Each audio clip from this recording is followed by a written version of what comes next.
said, don't worry about it, sweetie. Just means something better is going to come along. And I didn't get it, and I was really, really disappointed. Beloved American actress, director, and producer Melissa Gilbert is widely recognized for her iconic portrayal of Laura Ingalls Wilder in the classic NBC drama series Little House on the Prairie.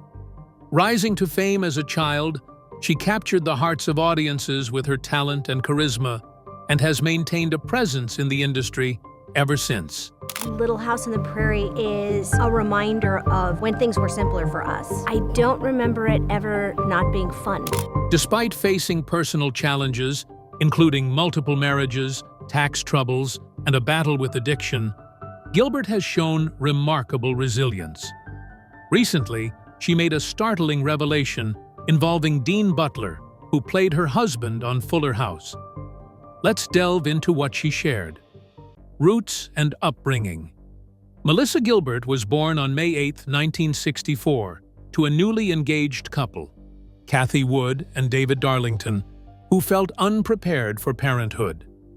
Shortly after her birth, she was placed for adoption and taken in the very next day by actor and comedian Paul Gilbert and his wife Barbara Crane, an actress and dancer. The couple later adopted a son, Jonathan Gilbert, who would go on to co-star with Melissa on Little House on the Prairie. The reasons behind her adoption remain unclear. Although her adoptive parents claimed they had difficulty conceiving, the facts suggest otherwise. Paul Gilbert had a daughter from a previous relationship whom Melissa met only once, and Barbara Crane became pregnant twice after Melissa's adoption, once ending in miscarriage and later giving birth to Melissa's sister, Sarah. When Melissa was just 6 years old, her parents divorced. Her mother later married Harold Abels, and together they had Sarah Gilbert, before also separating. 6 years after the divorce, Paul Gilbert died. Melissa was initially told he had suffered a stroke, but years later, she discovered the truth. Paul, a military veteran who lived with chronic pain, had died by self-harm. The revelation devastated her. For nearly 6 months, she battled insomnia, loss of appetite, and emotional turmoil, wrestling with grief and a deep sense of abandonment. According to her memoir, Melissa was raised in the Jewish faith practiced by her adoptive mother, but she never underwent formal religious education or a conversion ceremony. Childhood stardom. Melissa Gilbert's early screen appearances began with commercials, including one for Alpo dog food. Around the same time, she was attending school with Leslie Landon, the daughter of actor and director Michael Landon. It was Leslie who informed Melissa that she had been cast as Laura Ingalls on Little House on the Prairie, beating out over 500 other young actresses for the coveted role. The show's pilot was filmed in 1973 and proved to be a ratings success. About a year later, filming for the full series began. While other girls her age were attending school and playing outside, Melissa's childhood looked very different. Her days were spent on set for long hours, immersed in the world of 19th century prairie life. Little House on the Prairie was based on Laura Ingalls Wilder's beloved book series. Set in the late 1800s, the show followed the Ingalls family, Father Charles, Mother Caroline, and their daughters Mary, Laura, and Carrie, living on a farm in Walnut Grove, Minnesota. Much of the narrative focused on Laura's perspective, with key storylines involving school life, including clashes with the spoiled Nellie Oleson. Over time, the story evolved. Mary went blind and moved away to teach at a school for the blind, while the Ingalls family relocated multiple times. Laura eventually married Almanzo Wilder. In the show's final season, Charles and Caroline sold the family farm and left Dakota, leaving Laura and Almanzo to continue on their own. After the death of her adoptive father, Melissa grew very close to the Landon family. However, their relationship became strained after it was revealed that Michael Landon had been having an affair with Cindy Clerico, a young makeup artist on the show. The news deeply upset Melissa and caused a significant rift. After the series ended in the 1983-1984 season, she kept her distance from Landon. Years later, Melissa received word from the Landon family that Michael was seriously ill with pancreatic cancer and bedridden. She visited him at his Malibu home, and they spent a heartfelt afternoon together. A week later, he passed away. When Melissa gave birth to her son with her second husband on October 6, 1995, she named him Michael in honor of the man who had once been such an important figure in her life. After Little House. Following the conclusion of Little House on the Prairie, Melissa Gilbert remained active in television. She portrayed missionary Jean Donovan in the biographical film Choices of the Heart, and appeared as Anna Sheridan in 3 episodes of Babylon 5 in 1996, alongside her then-husband, Bruce Boxleitner. She also lent her voice to the character of Batgirl in the 1990s animated series Batman, the animated series, though she was later replaced by Tara Strong in the follow-up series, The New Batman Adventures. In 1985, Melissa was honored with a star on the Hollywood Walk of Fame, located at 6429 Hollywood Boulevard. Her fiancé at the time, actor Rob Lowe, stood by her side during the unveiling ceremony.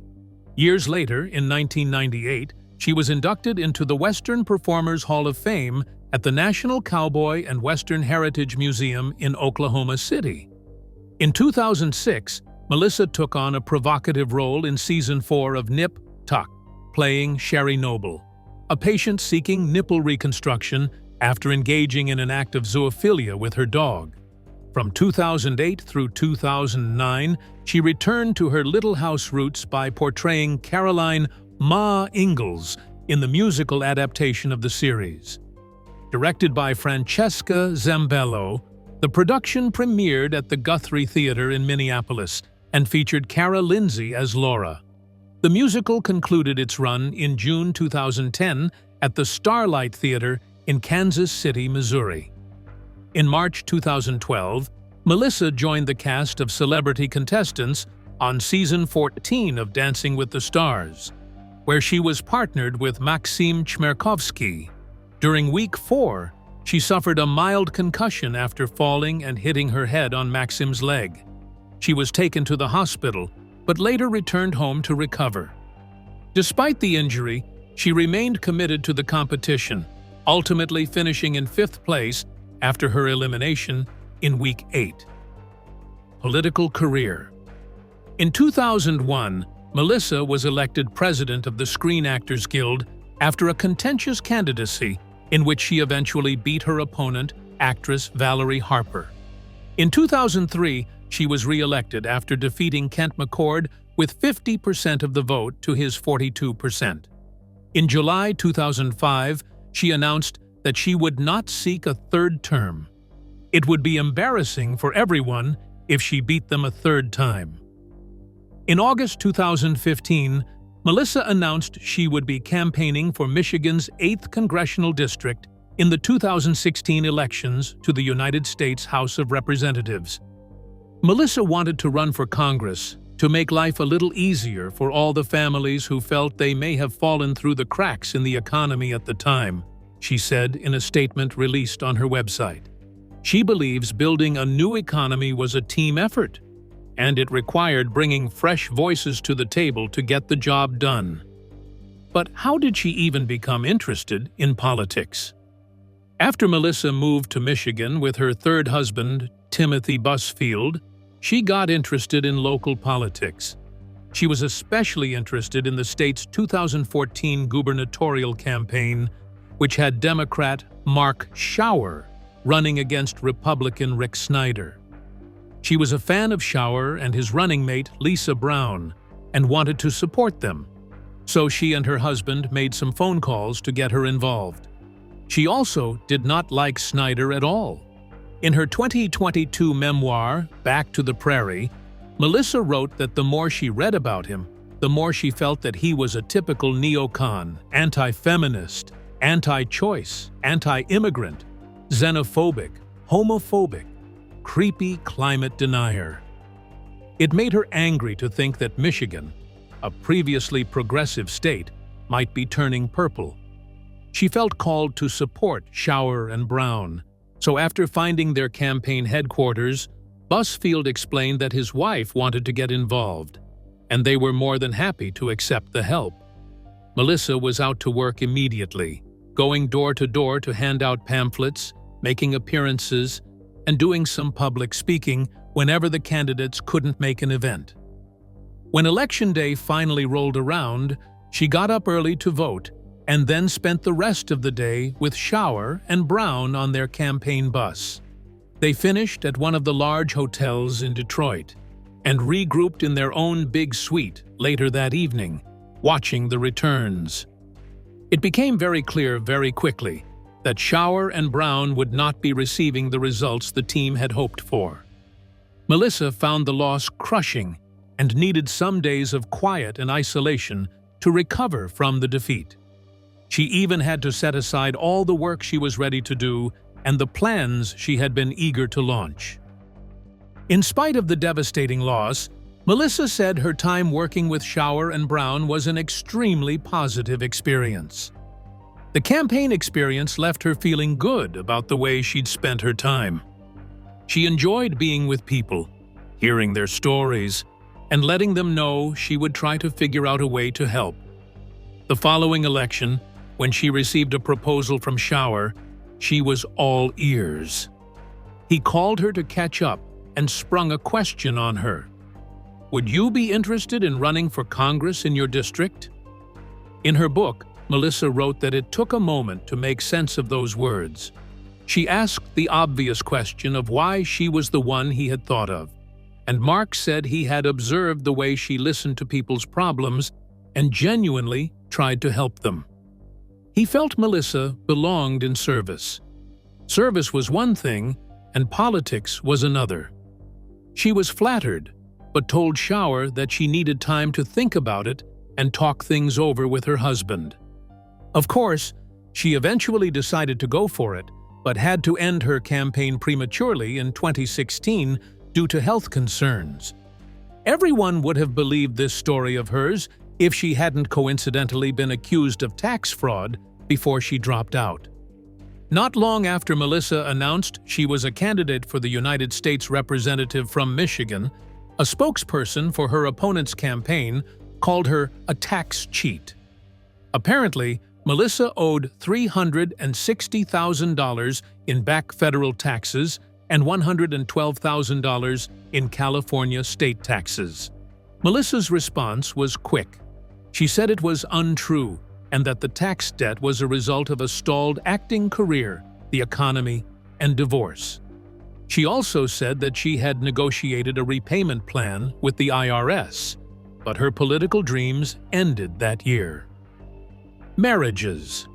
Melissa was briefly engaged to Rob Lowe in 1986, but their young romance was filled with ups and downs. Melissa admitted there was infidelity on both parts, and an unplanned pregnancy was what finally caused them to split in 1987. Lowe had told her he could not commit to fatherhood or marriage. Not long after breaking the news of their split, she had a miscarriage. Her first marriage was to actor Bo Brinkman from 1988 until 1994, and her second was to actor Bruce Boxleitner from 1995 to 2011. Her first marriage was filled with alcohol, insecurity, and the unfamiliarity of two people who barely knew each other trying to combine their lives and work. She also discovered her husband cheating on her in their matrimonial bed just 2 months after she gave birth to their son. When he was caught, Melissa said he simply asked her, "What are you looking at?"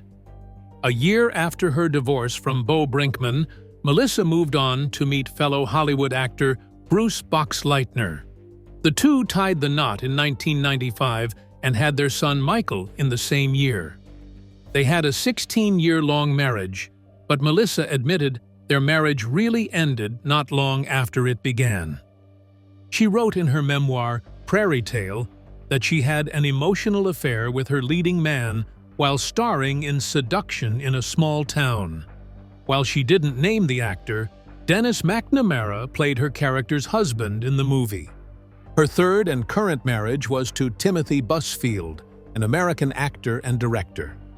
He played Elliot Weston on the television series 30-something, Mark, the brother-in-law of Ray Kinsella in Field of Dreams, and Danny Concannon on the television series The West Wing. He received a Primetime Emmy Award for Outstanding Supporting Actor in a drama series for 30-something in 1991. He is also the founder of the nonprofit arts organization Theater for Children. He was inducted into the Sacramento Baseball Hall of Fame as a pitcher in 2024. Busfield first met Melissa at a bar in 2012 and was won over by her smile. There was a bar right across from the Universal Studios that opened at 8, although there were rarely any other people there until 10, when it turned into a club. He went there often and would have the bar to himself for the first 45 minutes, watch some sports, and have a slice of pizza. On that fateful night, Busfield grabbed his pizza, looked around the bar to see what was going on, and spotted one other person with a fedora on. It was Melissa. He didn't want to talk to her at first. It had been about 8 months since the last time he went on a date, and he was happy spooning his pillow and being single. But something nagged at him to introduce himself to Melissa, and they ended up talking all night. He instantly knew she was the one. It felt so real. By the next year, the couple was married. He told people that across the board, they were just equals in everything. Melissa added that one of the greatest things he did was tell her she didn't have to do things if she didn't want to. It was a really big deal because, as a child actor, nobody had ever told her that. She had always needed to do things, whether she liked them or not. The two had been divorced twice and had children from previous marriages. Melissa has 2 adult sons, Dakota and Michael, while Busfield has 3 children, Samuel, Daisy, and Wilson. In January 2013, Melissa's representative confirmed her engagement to actor Timothy Busfield. They got married on April 24, 2013, and lived in Howell, Michigan for 5 years before moving to New York City late in 2018. Also in 2018, the couple bought a cottage in the Catskill Mountains in upstate New York. By the time 2019 rolled around, they wanted to get away from the hustle and bustle of the Big Apple and get some fresh air. The cottage they bought was in bad condition, with peeling stucco and dirt inside left behind by the previous owner. They also had to deal with mice, mold, and mildew, but they put in the work to renovate it and intend to live there permanently. In 2020, during the pandemic, Melissa and Busfield started a podcast together titled Gilbert and Busfield. They hoped the podcast would provide some levity as they talked about a range of different topics, from show business to family and the pandemic. Melissa's latest book, Back to the Prairie, A Home Remade, A Life Discovered, was released on May 10, 2002. In the book, she covers the natural lifestyle she has chosen to lead with Busfield in the Catskill Mountains. And while promoting the book, she admitted it was her husband who really helped her get away from Hollywood pressures. Growing up in an industry that values the outside a lot more than the inside, Melissa had been caught in that wheel of trying to stay young. She admitted she once felt pressured to get plastic surgery, fillers, and Botox. But after marrying Busfield, she started to embrace her natural looks.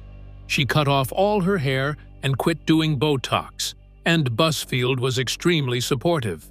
She had been trying so hard to fit the mold that someone else wanted.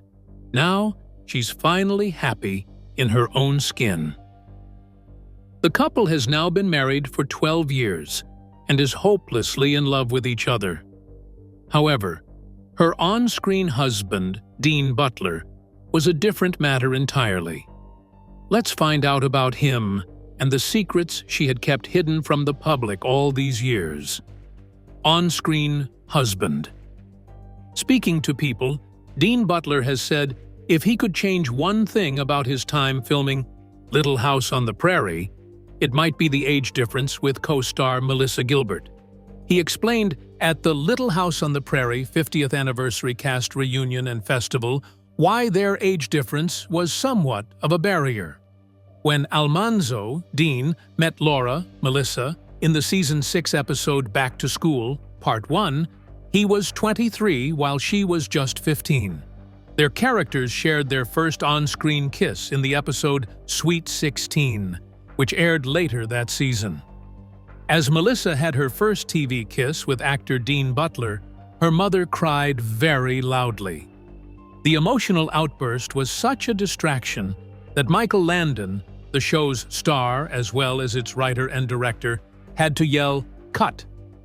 Melissa's mother hadn't approved of Dean's casting due to the age gap as well, and she was unable to bear seeing him kiss her daughter. It was a protective inconvenience. Although everyone assumed this was Melissa's first kiss in real life, she admitted she had some practice puckering up with another cast member before her scene with Dean. She said Dean had been a grown man having to kiss a child, and she could only imagine the pressure he felt. If only she had been able to tell him that she'd already kissed a boy in real life. Tim Mayer. By Season 6, Melissa's character, Laura, was teaching a full classroom of students. Chad Brewster, played by Tim Mayer, was one of Laura's pupils that needed extra help, so he had some one-on-one time with the teacher. Apparently, Melissa and Mayer had some off-screen interaction as well. Now, the 8-year difference between Melissa and Dean is a tiny gap, but 45 years ago, it was the Grand Canyon. Furthermore, Melissa had been a relatively sheltered teenager who wasn't allowed to wear heels or get her ears pierced, while Dean was a young man living on his own with a car. He found out later that even Melissa had been unhappy with his casting. In her memoir, Prairie Tale, Gilbert titled the chapter about Butler, "Oh shit, they got a real man." She had been expecting the producers to find someone more in her age range. Amusingly, TV Land gave Dean and Melissa an award years later for the most memorable kiss in television history. Stone controversy. In 2017, a time when Hollywood was grappling with inappropriate and intimate harassment allegations, Melissa Gilbert said an audition with Oliver Stone left her in tears. She was a guest on Andy Cohen Live when she described an encounter she had with the filmmaker who directed Snowden. Melissa said while auditioning for the role of Pamela Corson for the 1991 film The Doors, Stone demeaned her intentionally. At first, she was hesitant to name Stone, telling Cohen. She said that there were moments where there were men in more powerful positions, one in particular, who humiliated me at one point in an audition, and unnecessarily, because she had embarrassed him in a social situation. He got back at her, and she ran out of the room crying. She told Andy that she was afraid to say his name because she was worried about backlash. Cohen followed up, asking if the director had humiliated her in a provocative way. Melissa said after she had auditioned, Stone told her he had written a special scene for her and would like to see her do it with the actor. He claimed that he wanted to see chemistry between the two of them. The scene in question was just Melissa's character on her hands and knees saying, "Do me, baby." She found it horrible and left the audition very upset. She further explained that it was all because she embarrassed him publicly. Deciding to reveal her alleged harasser, Melissa finally said it was Oliver Stone, and it was The Doors movie. Melissa then told Cohen she believed the alleged act was in retaliation to an interaction she and Stone had at a club, where the director was ragging on television. There were plenty of people at a table, and he was talking about how television was terrible, and he would never do it. Then, all these young girls went running over to meet Melissa because they were watching Little House on the Prairie. As they left, he seemed dumbfounded, and Melissa told him, "You see, that's television. That's what television does." She guessed he never forgot it. Stone responded to the accusations very quickly in a statement sent by his rep, Soleil Zwanek, saying actors were completely aware that the process was going to be intense. Stone said in a statement to USA Today that they auditioned dozens of actors for roles in The Doors, and it was made clear from the outset that the film was going to be a raunchy, no-holds-barred rock and roll movie. Anyone auditioning was told the scenes would be rehearsed and performed from a script, with his casting director, Raisa Brahman Garcia, present throughout the process to ensure a safe environment for all actors who auditioned. Garcia also reacted to Melissa's comments in another statement shared with USA Today by Zwanek, saying the audition process for The Doors was challenging due to the nature of the material and the subject of the film. But every actor who auditioned came in voluntarily and was aware of the provocative material before engaging in their scenes. There was no actor forced or expected to do anything that might have been uncomfortable, and most actors embraced the challenge, recognizing Oliver Stone's vision and the creative process. In Garcia's experience, there was no attempt to personally offend any particular actor. After her appearance, Gilbert tweeted her gratitude to Cohen Monday. "Thank you all, especially you, Andy, for helping me lift this weight off of my shoulders," she wrote. Prescription problems. When Melissa hit her late 30s and her grandfather passed away, something in her just triggered, and she started having a hard time falling asleep. At her worst, she was downing about 2 bottles of wine every night, in a bid to drown her pain. After passing out in a dog bed while hosting a friend for dinner in 2004, Melissa finally decided to give up alcohol for good. She sought therapy and attended AA meetings to help guide her journey. Once she got sober, she was reluctant to take painkillers at all, even after she broke her back while performing a stage musical production of Little House about a year and a half before she did Dancing with the Stars, out of fear that she would become addicted. She also suffered a concussion during the hit ABC dancing competition, but again refused to take any prescription pain pills. She now works with the organization The Partnership at drugfree.org, which seeks to help parents convince their children not to try prescription medication, and is very passionate about young people not turning to narcotics. The Prairie Book. While she would love to say that writing Back to the Prairie was all her idea, Melissa admitted that it was a series of inspirations from people around her that spurred her on. Everyone was going through that initial lockdown during those first months of the pandemic. Everybody was isolated and in their homes, and the only way to feel connected was through social media. Like everyone else, as they were going through that, eating all the comfort food and making all the sourdough bread, Melissa was posting pictures of the meals her family was eating, which were very comforting and wildly unhealthy, but lots of fun. Then, she got a call from CBS this morning, saying they wanted to come up and do a socially distanced story about her going back to the prairie. That was the first time she heard it. She thought, "Oh, that's cute, back to the prairie." Then her literary agent called her after he saw the segment and said, "This is a book, you know, Going Back to the Prairie Lifestyle." And it sprung from that. The idea was to celebrate the life she and her husband had created up in the Catskills with their chickens. But also, she wanted to remind people to be loving, kind, compassionate, and tolerant. She was inspired by the idea of what people want versus what they need. After all, people learned so clearly during the whole beginning of lockdown that when you suddenly can't buy toilet paper, other things suddenly become very unimportant. As someone who grew up in Los Angeles, it was quite surprising that she wanted to live on a farm. However, Melissa did grow up on a set that was a farm, she was able to play it out quite a bit and then go to her nice home in Encino at the end of the cul-de-sac with all of her modern conveniences. But she always loved being outdoors. She always loved being around animals. Melissa believes this is who she always was at her core. She just happened to grow up in urban cities.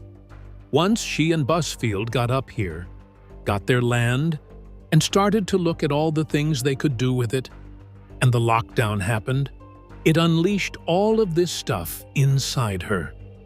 There was a person who was dying to have this new life. A true role model.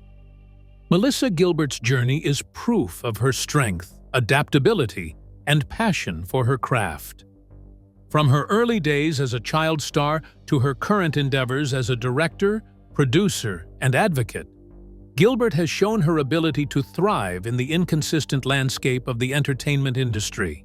Her iconic portrayal of Laura Ingalls Wilder captured the hearts of audiences worldwide, and she became a core part of American pop culture. Her later roles in film and television have also shown that she is extremely versatile. But her impact goes beyond just her impressive body of work. Her commitment to social justice, her advocacy for women's rights and businesses, and her dedication to her family and community serve as a shining example of the positive influence one person can have on the world.